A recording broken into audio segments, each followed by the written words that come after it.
चलिए, तो आज हम लोग छत्तीसगढ़ के इतिहास में बस्तर वाले क्षेत्र में जो काकतीय वंश या फिर जो चालुक्य वंश थे उन्हीं के बारे में बात करने वाले हैं।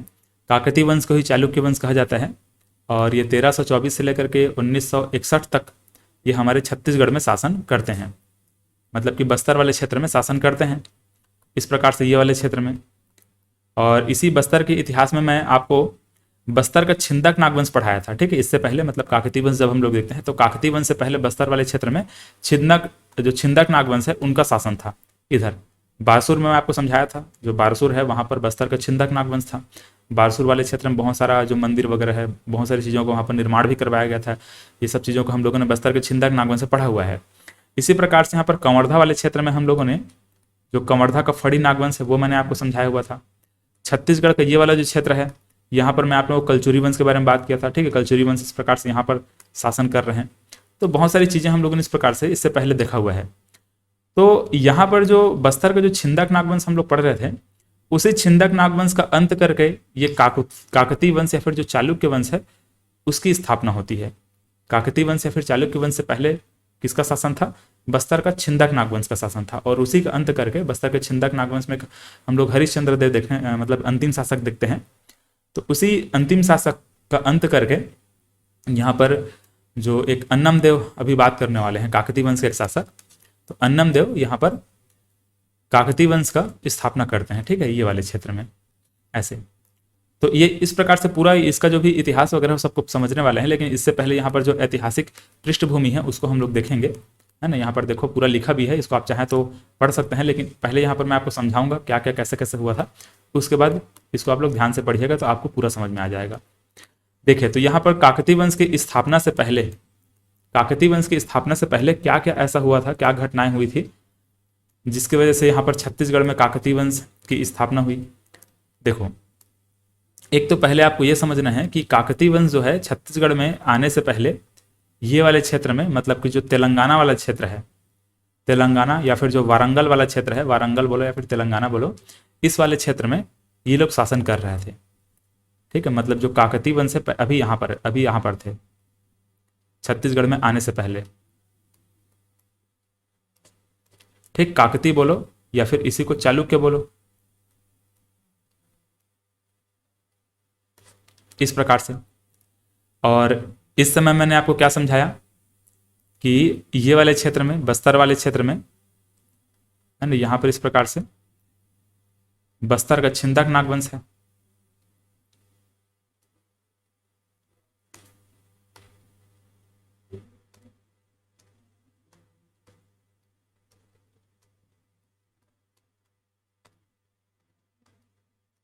ऐसे। और इस बस्तर के छिंदक नागवंश में हम लोग एक शासक देखेंगे, हरिश्चंद्र देव, जो कि अंतिम शासक थे। उसी अंतिम शासक का अंत करके काकतीय वंश के एक शासक अन्नम देव, वो यहाँ पर काकतीय वंश की स्थापना करते हैं, ठीक है, छत्तीसगढ़ में। अच्छा देखो यहाँ पर, तो यहाँ पर नीचे वाले क्षेत्र में तो ये काकतीय वंश स्थापना, मतलब काकतीय वंश शासन कर रहे हैं। तो ऐसी क्या घटना होती है जिसके वजह से इसको छोड़ करके, मतलब कि तेलंगाना वाले क्षेत्र को छोड़ करके ये जो काकतीय वंश है ये हमारे छत्तीसगढ़ में इस प्रकार से छिंदक नागवंश का अंत करके बस्तर वाले क्षेत्र में काकतीय वंश की स्थापना करते हैं, है ना। मतलब ये वाले क्षेत्र में अपना साम्राज्य को स्थापित करते हैं, है ना। यहाँ पर तो शासन कर ही रहे हैं, वारंगल वाले क्षेत्र में, तेलंगाना वाले क्षेत्र में शासन कर ही रहे हैं। तो ऐसी क्या घटना होती है कि इस वाले क्षेत्र को छोड़ करके उनको ये वाले क्षेत्र में आना पड़ता है। देखिए, तो यहाँ पर इसी चीज को समझना है कि बस्तर वाले क्षेत्र में क्यों पलायन किया, मतलब इस वाले क्षेत्र को छोड़ करके यहाँ पर ये लोग क्यों आए हैं। इस चीज को हमको समझने के लिए थोड़ा सा हमको भारत के इतिहास में जाना पड़ेगा। देखो, यहाँ पर ये चीजें लिखी भी हुई है, लेकिन यहाँ पर समझिए पहले। देखो, ये 1324 है जिस समय छत्तीसगढ़ में यहाँ पर काकतीय वंश की स्थापना होगा। लेकिन 1324 से बहुत पहले, मतलब कि 1309 के आसपास का घटना मैं आपको समझाने वाला हूँ। देखिए, 1309 के आसपास क्या हुआ था दिल्ली में, मतलब कि दिल्ली सल्तनत हम लोग पढ़ते हैं, भारत के इतिहास जब देखेंगे तो वहाँ पर दिल्ली में दिल्ली सल्तनत जब हम लोग पढ़ते हैं तो वहाँ पर खिलजी वंश का शासन चल रहा था। लगभग 1309 के आसपास में खिलजी वंश का शासन चल रहा था। और उसी खिलजी वंश के एक शासक हम लोग देखते हैं, अलाउद्दीन खिलजी, है ना। खिलजी वंश के एक शासक क्या देखेंगे? अलाउद्दीन खिलजी देखेंगे। तो अलाउद्दीन खिलजी 1309 में साम्राज्य विस्तार करने के लिए दक्षिण विजय अभियान के लिए मलिक काफूर को भेजते हैं। अब मलिक काफूर इनके एक सामंत कहे या फिर उसको दास कह सकते हो या फिर इसके सेनापति कह सकते हो। तो मलिक काफूर को भेजते हैं दक्षिण विजय अभियान के लिए, मतलब कि दक्षिण में अपना साम्राज्य विस्तार करने के लिए जो अलाउद्दीन खिलजी हैं वो किसको भेजते हैं, मलिक काफूर को भेजते हैं। और इस समय जिस समय जब दक्षिण की ओर आते हैं तो वहां पर जो वारंगल वाला क्षेत्र, मतलब कि जो तेलंगाना वाला क्षेत्र है, उस क्षेत्र में यहाँ पर काकतीय वंश का शासन था, काकतीय वंश का शासन। और इस काकतीय वंश में एक शासक है प्रताप रुद्रदेव, ठीक है, प्रताप रुद्रदेव। मतलब कि दिल्ली से जब इस प्रकार से अपना साम्राज्य को विस्तार करने के लिए जो मलिक काफूर हैं वो आते हैं इस वारंगल वाले क्षेत्र में, तो इस समय इस वारंगल वाले क्षेत्र में किसका शासन, मतलब कि कौन शासक थे, प्रताप रुद्रदेव।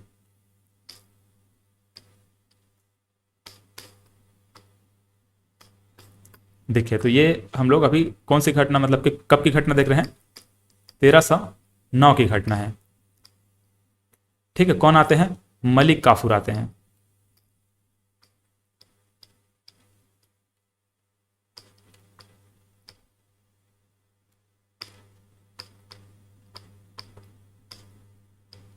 है ना, ये मलिक काफूर अलाउद्दीन जो खिलजी हैं, अलाउद्दीन खिलजी के सेनापति कहो या फिर उसके दास कह सकते हो। भारत के इतिहास जब पढ़ेंगे तो उसके बारे में और डिटेल में बात करेंगे। तो अलाउद्दीन जो खिलजी जब आते हैं यहाँ पर इस वाले क्षेत्र में काकतीय वंश, मतलब कि ये वारंगल वाले क्षेत्र में, तो काकतीय वंश के जो शासक थे वो प्रताप रुद्रदेव थे।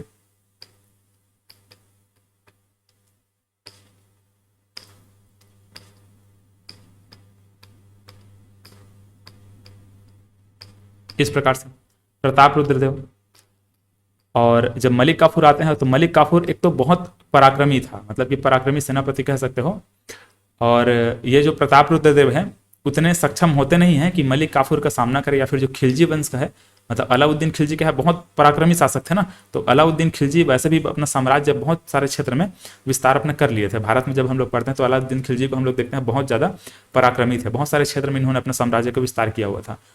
तो इसी क्रम में यहाँ पर जो मलिक काफूर हैं इधर जब आते हैं काकतीय वंश, मतलब इधर वारंगल वाले जब क्षेत्र में आते हैं तो यहाँ पर काकतीय वंश के जो प्रताप रुद्रदेव हैं उनसे सामना होता है। प्रताप रुद्रदेव उतना ज़्यादा पराक्रमी होते नहीं हैं, तो ये स्वयं ही वहाँ पर अपने आप को आत्मसमर्पित कर देते हैं। मतलब कि प्रताप रुद्रदेव क्या करते हैं, स्वयं युद्ध किए बगैर अपनी मूर्ति बनवा करके, अपने सोने की मूर्ति बना करके, स्वयं का एक मूर्ति बनवा करके उसको जंजीर में बंधवा करके और साथ में कोहिनूर हीरे को लेकर के आत्मसमर्पण कर देते हैं। ठीक है, कौन करते हैं आत्मसमर्पण, ये प्रताप रुद्रदेव कर देते हैं। क्योंकि मलिक काफूर क्या है, बहुत पराक्रमी होता है, तो इनसे सामना नहीं कर पाने की वजह से क्या कर लेते हैं, आत्मसमर्पण कर लेते हैं। तो हम लोगों ने क्या समझा कि जब मलिक काफूर के जब आक्रमण होता है यहाँ पर वारंगल वाले क्षेत्र में, तो जो प्रताप रुद्रदेव है वो आत्मसमर्पण कर देते हैं। और कैसे आत्मसमर्पण करते हैं, स्वयं का एक सोने का मूर्ति बनवाते हैं और उसको जंजीर में बंधवाते हैं, जंजीर में बंधवा करके और साथ में कोहिनूर का हीरा लेकर के आत्मसमर्पण करते हैं। ठीक है, इस तरह से आत्मसमर्पण करने का भी जो तरीका था इनका, देखो कितना गजब था। तो इस प्रकार से ये घटना पहला हुआ। अब देखो दूसरी घटना और कब हुई, दूसरी घटना एक और होती है जिसमें क्या होता है कि फिर से इस दिल्ली वाले क्षेत्र से, मतलब दिल्ली में अब यहाँ पर जब 1321 जब हम लोग देखते हैं, इस समय तुगलक वंश का शासन था। ठीक है, अब यहाँ पर किसका शासन हो चुका है, दिल्ली वाले क्षेत्र में तुगलक वंश का। तो इस तुगलक वंश में गयासुद्दीन तुगलक एक शासक थे जिसका आक्रमण होता है मतलब कि 1321 में। ठीक है, तो अब फिर किसका आक्रमण हो रहा है, मतलब फिर से दिल्ली वाले क्षेत्र से फिर आक्रमण हो रहा है यहाँ पर। अब इस बार आक्रमण हो रहा है किसका, गयासुद्दीन तुगलक का। आक्रमण कब हो रहा है, 1321 में। किसका आक्रमण हो रहा है, गयासुद्दीन तुगलक।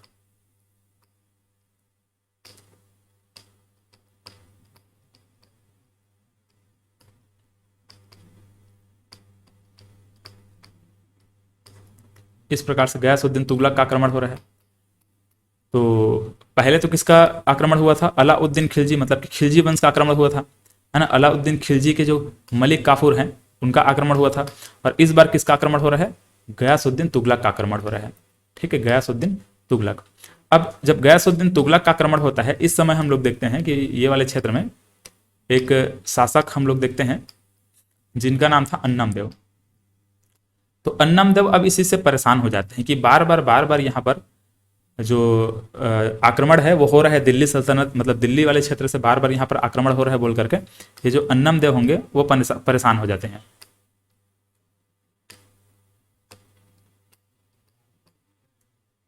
इस प्रकार से, ठीक है। तो जब यहाँ पर आक्रमण होता है 1321 में, 1321 ईस्वी में, तो यहाँ पर जो अन्नम देव होते हैं वो परेशान हो जाते हैं और परेशान हो करके इस वाले क्षेत्र को, मतलब कि ये जो वारंगल वाला क्षेत्र है इसको छोड़ करके ये बस्तर वाले क्षेत्र में, ठीक है, बस्तर वाले क्षेत्र में जिधर ये इधर छिंदक नागवंश का शासक था, मतलब शासन था, उधर वो पलायन करना शुरू कर देता है। मतलब कि यहाँ से इस वाले क्षेत्र को छोड़ करके ऊपर की ओर बढ़ जाते हैं, इस प्रकार से इधर आ जाते हैं। अब ये जब बस्तर वाले क्षेत्र में पहुंचते हैं, है ना, अन्नम देव क्या है बस्तर वाले क्षेत्र में पहुंचते हैं, तो यहाँ पर जो छिंदक नागवंश है उनका शासन था, है ना, छिंदक नागवंश का शासन था। अब इसी छिंदक नागवंश में एक हम लोग शासक देखते हैं जिसका नाम था हरिश्चंद्र देव, हरिश्चंद्र। तो इस हरिश्चंद्र से आक्रमण, मतलब कि सामना होता है। तो हरिश्चंद्र को पराजित करके, ठीक है, हरिश्चंद्र देव को पराजित करके यहां पर ये काकती वंश का नींव रख देते हैं, ऐसे। तो ये छिंदक नागवंश के जो हरिश्चंद्र देव हैं उनको पराजित करके जो अन्नम देव होते हैं, है ना, अन्नम देव, ये काकती वंश का नींव रख देंगे बस्तर में, मतलब कि बस्तर वाले क्षेत्र में मंदोता नाम का एक मतलब की जगह है जिसको ये अपने राजधानी बनाते हैं। चलिए, तो इस प्रकार से इसका कहानी मैंने कोशिश किया आपको समझाने का, समझ में आ गया होगा। एक बार इसको पढ़ करके देखिए, फिर पूरा समझ में आ जाएगा, नहीं तो फिर एक बार फिर से आपको यहाँ पर रिवीजन टाइप का मैं कराऊंगा। देखिए क्या लिखा हुआ है।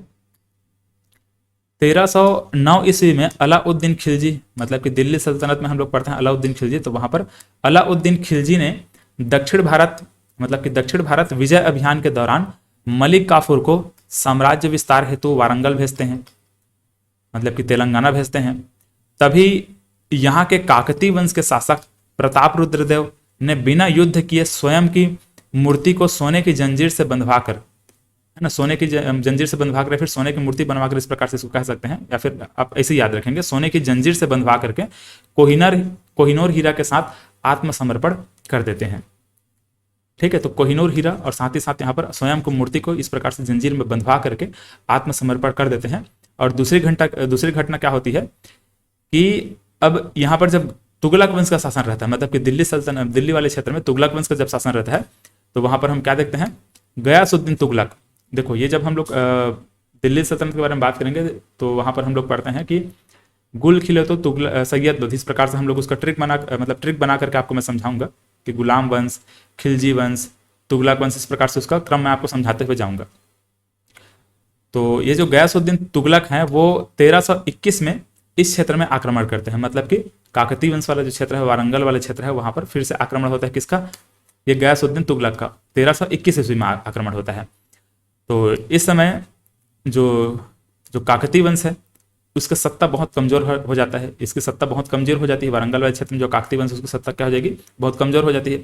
तभी जो अन्नम देव होते हैं, अन्नम देव इस क्षेत्र को छोड़ करके बस्तर क्षेत्र में, मतलब बस्तर क्षेत्र में जो छिंदक नागवंशी जो शासक थे हरिश्चंद्र देव, उसका अंत करके बस्तर वाले क्षेत्र में काकती वंश की नींव रख देते हैं।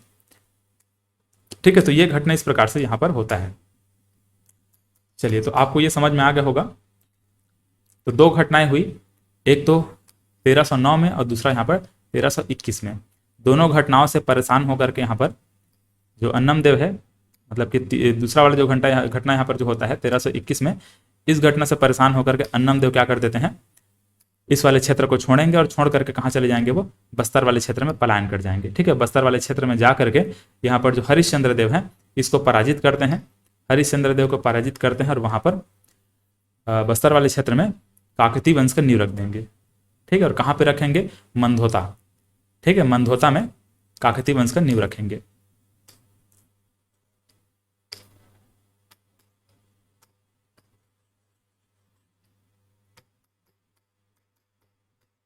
चलिए, तो अन्नम देव के बारे में हम लोगों ने क्या समझा कि जो अन्नम देव है ये आक्रमण करेंगे किसके ऊपर, मतलब कि छिंदक नागवंश के ऊपर।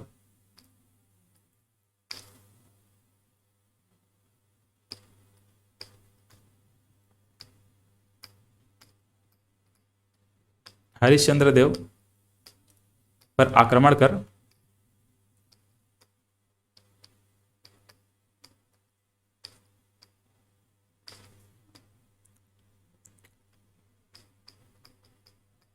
बस्तर और बस्तर बस्तर वाले क्षेत्र, या फिर यहाँ पर लिख सकते हो मंदहोता हम लोग पढ़ते हैं, ठीक है। मंदहोता, इसको ये राजधानी बनाते हैं अपना। बस्तर में काकती वंश का नींव रखते हैं।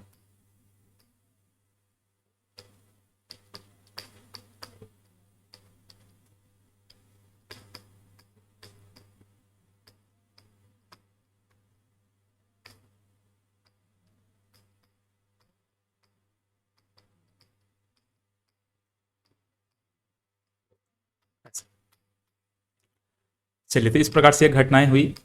अब इसके बाद देखिए, बस्तर वाले क्षेत्र में मतलब यहाँ पर अन्नम देव ने क्या कर दिया कि काकतीय वंश या फिर चालुक्य वंश की स्थापना तो कर दी, ठीक है। बस्तर वाले क्षेत्र में मतलब कि मंदहोता में क्या हो चुका है, काकतीय वंश की स्थापना हो चुका है। अब यहाँ पर जितने भी जो शासक है उनको देखेंगे। देखो, पहला शासक यहाँ पर, पहला शासक कौन रहेगा, अन्नम देव, ठीक है। देखो, ये अन्नम देव यहाँ पर बस्तर वाले क्षेत्र में मतलब कि मंदहोता में अपना मतलब काकतीय वंश की स्थापना कब करते हैं, 1324 में, ठीक है। 1324 में हम लोग यहाँ पर ये जो काकतीय वंश है ये देखते हैं। तो काकतीय वंश जहाँ शुरू हो रहा है वहीं से क्या होगा, बस्तर वाले क्षेत्र में यहाँ पर मतलब कि स्थापना हम लोग देखते हैं। तो 21 में ये जो भी आक्रमण है वो हुआ था ना, 1321 में आक्रमण हुआ था गयासुद्दीन तुगलक का, लेकिन स्थापना कब हो रहा है, 1324 में हो रहा है, ठीक है। 1324 में यहाँ पर अन्नम देव क्या करते हैं, बस्तर मतलब कि मंदहोता में काकतीय वंश का स्थापना करेंगे। तो एक तो यहाँ पर ये अन्नम देव हम लोग समझ गए। अन्नम देव के बाद यहाँ पर और बहुत सारे शासक ये लिखा हुआ है इस प्रकार से। इन शासकों को मैं समझाऊंगा, लेकिन यहाँ पर उनकी राजधानी कहाँ कहाँ पे थी उसको पहले समझिएगा। देखिए, तो पहले जो अन्नम देव हैं वो अन्नम देव मंदहोता, ठीक है, इस वाले क्षेत्र में कहीं पर एक मंदहोता है। इस मंदहोता में क्या करते हैं, अपनी मतलब कि इसको राजधानी बना करके यहाँ पर शासन करना शुरू करेंगे, ये ऐसे, ठीक है, मंदहोता। तो मंदहोता को राजधानी बनाने वाला शासक कौन, अन्नम देव। इसको मैं इसलिए आपको समझा रहा हूं क्योंकि 4 शासक यहां पर आएंगे जो कि राजधानी को अपना स्थानांतरण करेंगे। अब इनको याद रखना बहुत मुश्किल हो जाता है, तो इसको पहले मैं आपको ऐसे ही याद करवा देता हूं, उसके बाद फिर आगे बढ़ेंगे। तो जो मंदहोता है ये इनकी पहली राजधानी है। किनकी पहली राजधानी है, काकतीय वंश या फिर चालुक्य वंश की पहली राजधानी क्या, मंदहोता। अन्नम देव, अन्नम देव ने मंदहोता को राजधानी बनाकर यहां पर पहला शासन करना शुरू किया, ठीक है। ये हम लोग देखते हैं। दूसरी राजधानी हम लोग देखते हैं चक्रकोट, ठीक है। बस्तर वाले ही क्षेत्र में एक चक्रकोट नाम का जगह हम लोग देखते हैं इस तरह से, जो कि चक्रकोट अभी वर्तमान को जो चित्रकूट हम लोग पढ़ते हैं ना, कहीं ना कहीं उसी को कहा जाता है चक्रकोट।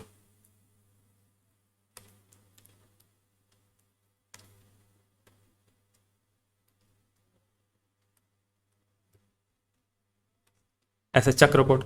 तो दूसरी राजधानी इनके क्या हो गया है, ये चक्रकोट हो गया। तो जो चक्रकोट होता है, देखो इनको याद रखने का ट्रिक ऐसे याद रखेंगे, जैसे यहाँ पर क्या है, धोता लिखा हुआ है, मंदहोता लिखा हुआ है, तो यहाँ पर अन्न याद रखेंगे। अन्न, अन्न मतलब जो चावल होता है ना, चावल, चावल को धोता, जब खाना बनाने के लिए क्या करते हैं, चावल को धोते हैं ना, तो अन्न को धोता, अन्न को धोता, तो ऐसे याद रख लेंगे इसको। चक्रकोट में याद रखेंगे, अगर हम कोट पहन लेंगे, कोट अगर पहनेंगे तो वहां क्या होता है, जो पुरुष होता है वो उत्तम दिखाई देता है, मतलब अच्छा दिखाई देता है, तो इससे याद रखेंगे पुरुषोत्तम देव, ठीक है। अगला जो मतलब आगे जो शासक हम लोग पढ़ेंगे उसमें बात करेंगे पुरुषोत्तम देव कौन थे उनके बारे में। तो चक्रकोट राजधानी लाने वाला जो शासक हम लोग देखेंगे वो कौन था, पुरुषोत्तम देव, ठीक है, पुरुषोत्तम देव।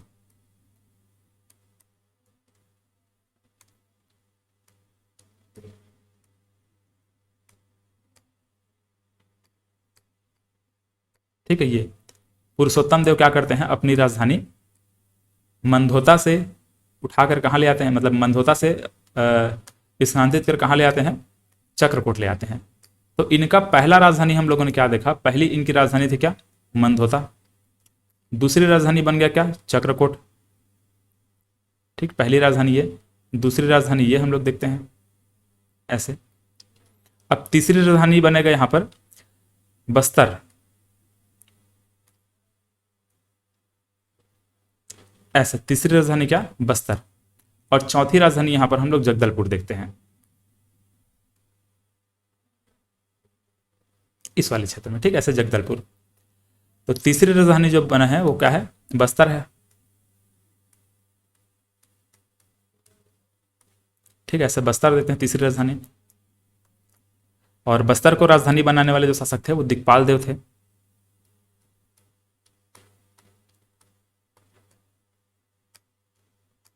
ठीक, ऐसे दिक्पाल देव। और यहां पर जो चौथी राजधानी क्या है, जगदलपुर।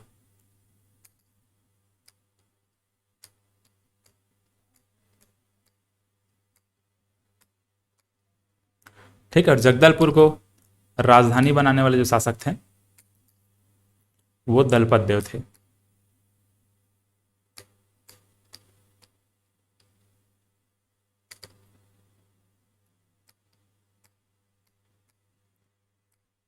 इस प्रकार से देखिए तो चार राजधानी हम लोग पढ़े। पहला क्या था, मंदोता था। मंदोता से कहाँ आया, यहाँ पे चक्रकोट आया, और चक्रकोट से कहाँ गया, बस्तर गया, है ना, बस्तर। और बस्तर से कहाँ आया, यहाँ पर जगदलपुर। तो इनका ऐसे ये राजधानी क्या हो रहा है, घूम रहा है।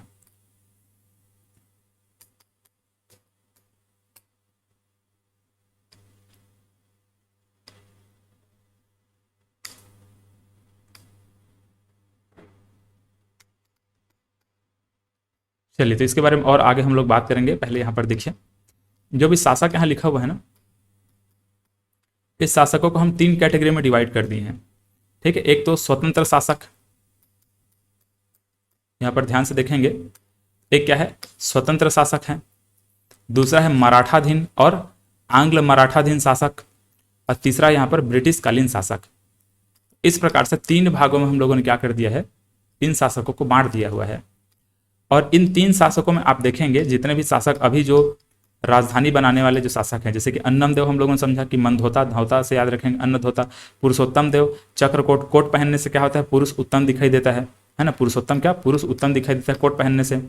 और यहाँ पर इसको याद रखेंगे दलपत देव, तो जगदलपुर है ना, जगदलपुर को यहाँ पर दलपत देव ने मतलब राजधानी बनाया था, ऐसा टाइप के इसको देखते हैं। तो यहाँ पर ये दल दल से याद रख सकते हैं, ये जगदल, और यहाँ पर दल, शुरू में दल है और बीच में दल है, तो दल दल से याद रख लेंगे। ठीक है, यहाँ पर ये दल और यहाँ पर दल, ऐसे। तो इनका राजधानी को देखो इस प्रकार से याद रखने का तरीका है। तो यहाँ पर देखेंगे तो स्वतंत्र शासक जो हम लोग पढ़ते हैं, ये जो स्वतंत्र शासक यहाँ पर देखते हैं, तो इसी स्वतंत्र शासकों में यहाँ पर ध्यान से देखेंगे तो जितने भी जो राजधानी स्थानांतरित करने वाले जो शासक है वो आपको मिल जाएंगे। जैसे कि पहली राजधानी किसने बनाया, ये अन्नम देव ने बनाया। ठीक है, अन्नम देव ने मंदोता को राजधानी बना करके शासन किया। ठीक है, दूसरी राजधानी यहाँ पर हम लोग देखते हैं पुरुषोत्तम देव ने बनाया, है ना। पुरुषोत्तम देव ने यहाँ पर पुरुषों में उत्तम कैसे दिखाई देते हैं, जब कोट पहनते हैं तो चक्रकोट, तो चक्रकोट को पुरुषोत्तम देव ने राजधानी बनाया। इसके बाद हम लोग क्या देखते हैं, दिक्पाल देव देखते हैं, है ना। दिक्पाल देव ने बस्तर तो मतलब कि बस्तर को राजधानी बनाया। और इसके बाद हम लोग क्या देखते हैं, दलपत देव देखते हैं। ठीक है, दलपत देव इन्होंने जगदलपुर को अपनी राजधानी बनाया। ठीक है, ऐसे टाइप से। तो ये जो चार शासक हैं इन्होंने अपनी राजधानी को बनाया। और यहाँ पर ध्यान से देखेंगे तो जो स्वतंत्र शासक वाले जो कैटेगरी में यहाँ पर मैं जितने भी शासकों को लिखा हूँ, इन्हीं स्वतंत्र शासक ही क्या कर रहे हैं, यहाँ पर अपनी राजधानी को स्थानांतरित कर रहे हैं। इसके बाद का मतलब इसके बाद का इधर जो शासक हम लोग देखने वाले हैं, आंग्ल मराठा या फिर मराठाधीन जो शासक हम लोग इधर पढ़ने वाले हैं, दो कैटेगरी में ना। देखो यहाँ पर दोनों को मैं इस प्रकार से क्यों लिखा हूँ, एक तो मराठाधीन है और दूसरा यहाँ पर आंग्ल मराठाधीन है। क्यों है ऐसा, क्योंकि हम लोग क्या पढ़े हैं कि 1818 से लेकर के 1830 तक मराठा शासन हम लोग पढ़ते हैं, सॉरी 1818 से लेकर के 1830 तक के आंग्ल मराठा पढ़ते हैं। ऐसे इस समय हम लोग क्या पढ़ते हैं कि जो रघुजी तृतीय थे वो अल्पवयस्क थे।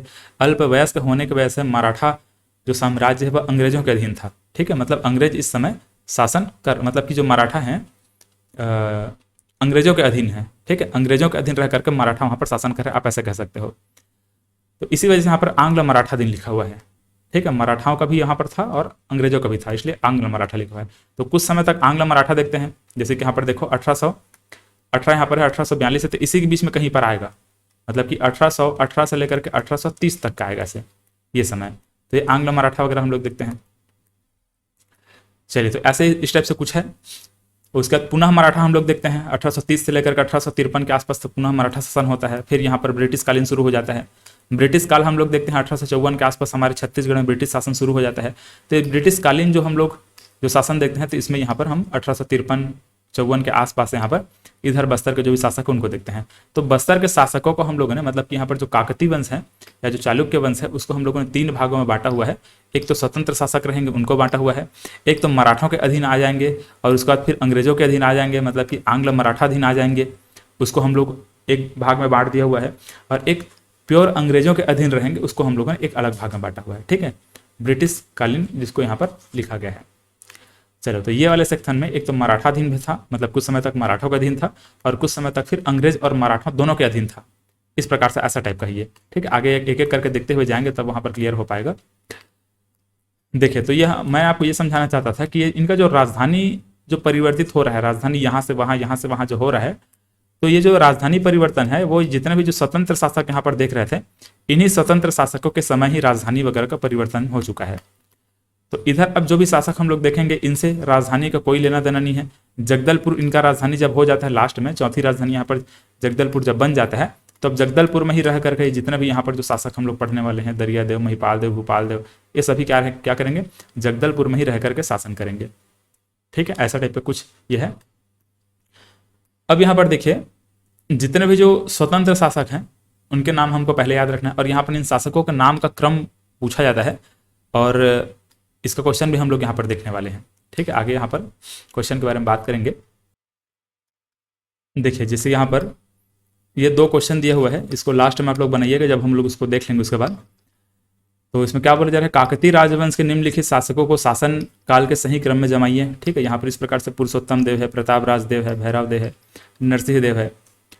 इसमें दूसरा क्वेश्चन देखिए, बस्तर में काकतीय वंश के निम्नलिखित शासकों का सही क्रम निर्धारित कीजिए। अन्नम देव है, पुरुषोत्तम देव है, नरसिंह देव है, दलपत देव है। तो इस प्रकार से इनको हमको क्रम में जमा करके देखना है कि कौन सा इसका सही रहेगा। चलिए, तो पहले इसको देखिए। अब जितने भी जो शासक है उसको आप चाहें तो कुछ ट्रिक बनाकर याद रख लीजिए, कहानी टाइप से इसको रट लीजिए या फिर जैसे भी करिए, आपको याद इसको रखना पड़ेगा। ठीक है, जैसे कि यहाँ पर मैं कहानी टाइप से मतलब एक गाना टाइप से इसको रट डाला हूँ, जैसे अन्न हमर भैरा पुरुष जो नर प्रताप जगदीश वीर वीर दिक्पाल राजचंद। इस प्रकार से मैं ऐसा रटा हूँ 2 बार 4 बार 5 बार, तब कहीं जाकर के इस प्रकार से याद हुआ है। तो जैसे कि देखिए यहाँ पर क्या है, अन्न है ना, अन्नम देव है, पहले अन्नम देव संस्थापक है। यही अन्नम देव कौन थे, संस्थापक थे। इन्होंने किस मतलब कहाँ राजधानी बनाई, तो मंदोता को, अपनी राजधानी मंदोता को बना करके इन्होंने शासन करना शुरू किया। इसके बाद यहाँ पर हमीर देव है ना, हमीर देव है, फिर भैरव देव है, फिर पुरुषोत्तम देव है, फिर जयसिंह देव है, जयसिंह देव। ठीक है, जयसिंह देव के बाद यहाँ पर नरसिंह देव है, प्रताप राज है, प्रताप राज देव, और उसके बाद जगदीश राज देव, वीर नारायण देव, वीर सिंह देव, फिर यहाँ पर दिक्पाल देव, राजपाल देव, चंदेल मामा, और फिर यहाँ पर दलपत देव और अजमेर सिंह। ठीक है, अजमेर सिंह के बाद इधर अजमेर सिंह के बाद आगे जो यहाँ पर शासक हम लोग देखते हैं, जैसे कि यहाँ पर दरिया देव, महिपाल देव और भूपाल देव, ये सभी यहाँ पर या तो मराठा कालीन रहेंगे या तो मतलब कि मराठा के अधीन रहेंगे या फिर आंग्ल मराठा अधीन रहेंगे। ठीक है, जैसे कि अगर हम इसके बारे में बात करेंगे दरिया देव के बारे में, तो ये मराठाधीन रहते हैं, मराठों के अधीन रह करके इसको शासन करना पड़ता है। ऐसी कुछ गलतियां ये लोग करते हैं, जैसे कि यहाँ पर हम लोग देखने वाले हैं जो अजमेर सिंह है, अजमेर सिंह और दरिया देव के बीच में एक यहाँ पर युद्ध होता है, मतलब कि एक हलवा विद्रोह होता है। आगे हम लोग उसके बारे में बात करेंगे। हलवा विद्रोह के बाद एक कोटपाड़ की संधि होने के बाद, है ना, कोटपाड़ की संधि ये जो दरिया देव होता है ये अंग्रेजों और मराठों के साथ मिलकर करता है। तो उसके बाद ये जो दरिया देव है वो मराठों के अधीन आ जाता है। ठीक है, इसको अभी आगे मैं समझाने वाला हूँ, अभी इसमें दिमाग नहीं खपाना है आपको। तो दरिया देव अब मराठों के अधीन आ जाता है, तो कुछ समय तक मराठों का अधीन रहेगा और उसका जब मराठा अंग्रेजों के अधीन जब चले जाएंगे रघुजी तृतीय के अल्पवयस्क होने की वजह से, तो यहाँ पर फिर जो महिपाल देव है, भूपाल देव है, ये आंग्ल मराठाधीन कहलाना शुरू हो जाएगा। ठीक है, आंग्ल और मराठाधीन, मराठों और अंग्रेजों दोनों के अधीन, ऐसे टाइप का। और फिर यहाँ पर जो ब्रिटिश कालीन होता है, मतलब कि छत्तीसगढ़ में अब जब ब्रिटिश शासन शुरू हो जाता है 1854 के आसपास, जब हम लोग मराठा जो वंश देखते हैं, मराठा वंश का जो रघुजी तृतीय होते हैं वो उनकी जब मृत्यु हो जाती है, निसंतान उनकी जब मृत्यु होती है 1854 में, मतलब 53 में, तो फिर 1854 से हमारे छत्तीसगढ़ में पूरा ब्रिटिश शासन शुरू हो जाएगा। छत्तीसगढ़ का पूरा नागपुर वाले क्षेत्र है, फिर पूरे भारत में कह सकते हो 1857 की क्रांति के बाद पूरे भारत में लगभग ब्रिटिश शासन शुरू होता है। तो वो जो ब्रिटिश शासन काल है उसको हम लोग यहाँ पर देखते हैं। तो यहाँ पर हम लोग एक मतलब भैरम देव देखते हैं। ठीक है, यहाँ पर ये भैरव देव था, याद रखेंगे ना, इधर ये भैरव देव था, जबकि ये भैरम देव है। ठीक है, ये भैरम देव है। भैरम देव के बाद यहाँ पर रुद्र प्रताप देव, फिर यहाँ पर प्रफुल्ल कुमारी देवी, यहाँ पर फिर प्रवीण चंद भंजदेव। ठीक है, यहाँ पर याद रखेंगे रुद्र प्रताप देव है ना, और ऊपर में हम लोगों ने यहाँ पर ये जो समझा हुआ था ये 1309 में ये प्रताप रुद्रदेव था, ये प्रताप रुद्रदेव, और वहाँ पर रुद्र प्रताप देव है, ये दोनों अलग है, ध्यान में रखेंगे है ना। ये प्रताप रुद्रदेव मतलब कि जब इधर थे, ये वाला जो प्रताप रुद्रदेव देख रहे थे ना, वो इधर जब थे काकतीय वंश या फिर जो चालुक्य वंश, तब की घटना है, ये 1309 वाली घटना है। चलिए, तो ये प्रताप रुद्रदेव और ये मतलब ये प्रताप रुद्रदेव और यहाँ पर रुद्र प्रताप देव, दोनों को मिक्स नहीं करना है आपको, ठीक है, दोनों अलग अलग शासक हैं। इन दोनों का टाइम को आप ध्यान से देखेंगे तो इसका 1891 है, जबकि इसका देखिए 1309 था।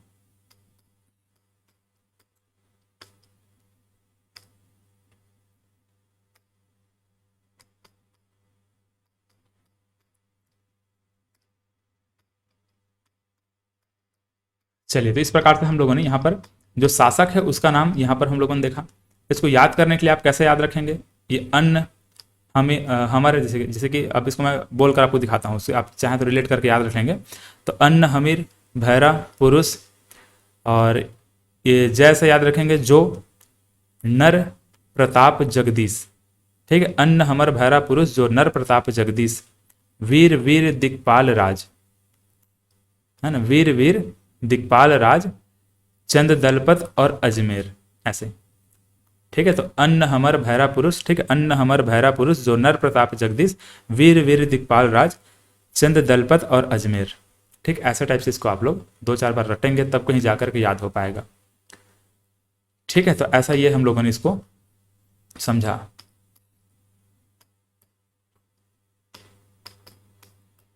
देखिए, अब यहाँ पर तो जो शासक है वो हमको क्रम लगभग पता चल गया। जैसे कि हम यहाँ क्वेश्चन को अगर बनाना चाहें तो बन पाएगा क्या?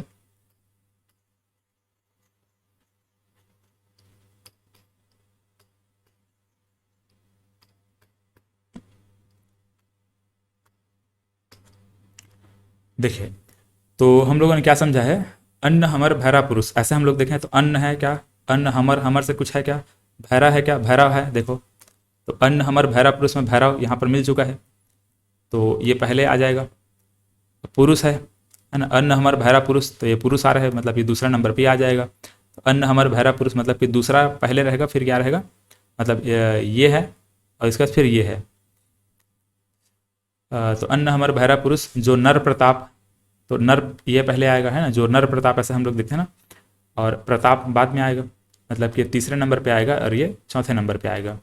तो ऐसे टाइप इसको रट के याद रखेंगे तब आपको याद हो पाएगा ना। मतलब देखिए कौन सा इसका आंसर होगा, 2 1 4 3, यही वाला इसका आंसर रहेगा। ठीक है, मतलब ए इसका क्या होगा, सही आंसर होगा। चलिए, तो इसके बाद देखिए यहाँ पर फिर से इसमें अब हमको वही लगाना पड़ेगा, अन्न हमर भैरा पुरुष जो नर प्रताप जगदीश, ऐसे। तो अन्न हमर, ठीक है, हमर से कुछ है क्या, मतलब कि हमीर देव है क्या, नहीं है। तो अन्न हमर भैरा, ठीक है, भैरव भी नहीं है। पुरुष है क्या, हाँ पुरुष है, तो पहला ये हो जाएगा, दूसरा ये हो जाएगा। तो अन्न हमर भैरा पुरुष जो नर प्रताप जगदीश, मतलब कि जय सिंह देव तो नहीं है, सीधा नर आएगा यहाँ पर, मतलब कि तीसरे नंबर पे आ जाएगा, और चौथे नंबर पे ये दलपत आ जाएगा। मतलब कि ये 1 3 2 4, 1 3 ये वाला रहेगा। ठीक है, 1 3 2 4, तो ऐसे टाइप से इसको याद रखना पड़ेगा ना। ठीक है, वैसे ही जो कहानी आपको बनाना पड़ेगा, इसको याद रखने का और कोई दूसरा तरीका नहीं है, आप चाहें तो कुछ और बना सकते हैं। तो अन्न हमर भैरा पुरुष जो नर प्रताप जगदीश, वीर वीर दिक्पाल राज, चंद दलपत और अजमेर, ऐसे टाइप। तो रटिए इसको, 2-4 बार रटेंगे तब कहीं याद होगा। अब इसके बाद को इधर जो शासक है इसमें आपको एक तो दरियादेव आ जाएगा है ना, दरियादेव आएगा, दरियादेव है, फिर महिपाल देव है, फिर भूपाल देव है। ठीक है, तो अब इनको आप चाहें तो ऐसे याद रख सकते हैं, जैसे कि यहाँ पर सबसे पहले देखो दरियादेव है, डी है, DMB, ठीक है, ऐसा टाइप है। तो DM ऐसे दोनों को याद रख लीजिए, या फिर इनको नाम से ही याद रखिए, ज़्यादा अच्छा रहेगा है ना, नाम से याद रखेंगे तो ज़्यादा बेहतर रहेगा। दरियादेव, महिपाल देव, भूपाल देव। फिर यहाँ पर शुरू हो जाता है भैरव देव, सॉरी भैरम देव, रुद्र प्रताप देव, प्रफुल्ल कुमारी देवी, प्रवीण चंद भंजदेव, ऐसे टाइप का है। देखिए, अब यहाँ पर कुछ क्वेश्चन को और समझिए। बस्तर के चालुक्य वंश का संस्थापक कौन था? बस्तर के चालुक्य वंश का संस्थापक कौन था? अन्नम देव था। अच्छा, यहाँ पर बीच बीच में जगह मैं छोड़ दिया हूँ ना, ये जगह छोड़ा हूँ, इनकी विशेषताओं को मैं लिखूंगा ना, इनकी विशेषताओं को मैं लिखूंगा यहाँ पर, क्या कि इन्होंने का मतलब इनका जो युद्ध वगैरह जो मतलब जो विद्रोह वगैरह है वो सबको हम यहाँ पर लिखने वाले हैं। तो जगह को ये मत सोचिएगा कि यहाँ पर और कोई शासक हो सकता है, ऐसा नहीं सोचना है आपको। यहाँ पर इनका जो विद्रोह वगैरह है वो सबको लिखना है ना। आगे इसके बारे में बताऊंगा, फिर उसका क्वेश्चन भी देखेंगे। तो यहाँ पर इसका हम लोगों ने क्या आंसर देखा कि बस्तर के चालुक्य वंश का संस्थापक कौन था? अन्नमदेव था। बस्तर में चालुक्य वंश की स्थापना कब हुई थी? तो ये हम लोग देखें 1324 ईस्वी में क्या हुई थी? बस्तर का चालुक्य वंश की स्थापना हुई थी। चालुक्य वंश बोलो या फिर काकतीय वंश बोलो, इसकी स्थापना हुई थी। इसका देखो, दंतेश्वरी मंदिर का निर्माण किस शताब्दी में किया गया था? ठीक है, दंतेश्वरी मंदिर का निर्माण किस शताब्दी में किया गया था? तो ये जब बस्तर में जब चालुक्य वंश स्थापना होता है, उसके बाद यहाँ पर दंतेश्वरी मंदिर का निर्माण होता है। ठीक है, तो दंतेश्वरी मंदिर का निर्माण हम लोग 14वीं शताब्दी में देखते हैं। ठीक है, इसका देखें, दंतेवाड़ा की देवी दंतेश्वरी निम्न में से किस राजवंश की कुल देवी है? तो ये काकतीय वंश अभी हम लोग पढ़ चुके हैं, काकतीय वंश या फिर इसी को हम क्या बोलते हैं? चालुक्य वंश बोलते हैं। इनकी मतलब कुल देवी है। ठीक है, तो इतना इस प्रकार से इन सब क्वेश्चन को हम लोगों ने देखा। इसमें आप देखिए अगला, जैसे कि हम जब क्वेश्चन देखने वाले हैं यहाँ पर, तो यहाँ पर सीधा विद्रोह वगैरह का क्वेश्चन आने वाला है। ठीक है, महत्वपूर्ण विद्रोह को यहाँ पर सुमिलित या फिर गलत मिलान का चयन करिए, इस प्रकार से यहाँ पर बोला जा रहा है। तब ये जो विद्रोह है कब कब हुआ है, कैसे कैसे हुआ है, इनको समझने के लिए हमको यहाँ पर विद्रोह को समझना पड़ेगा। जो खाली स्थान छोड़ा गया इसी वजह से छोड़ा गया है कि यहाँ पर विद्रोह को लिखा जाए।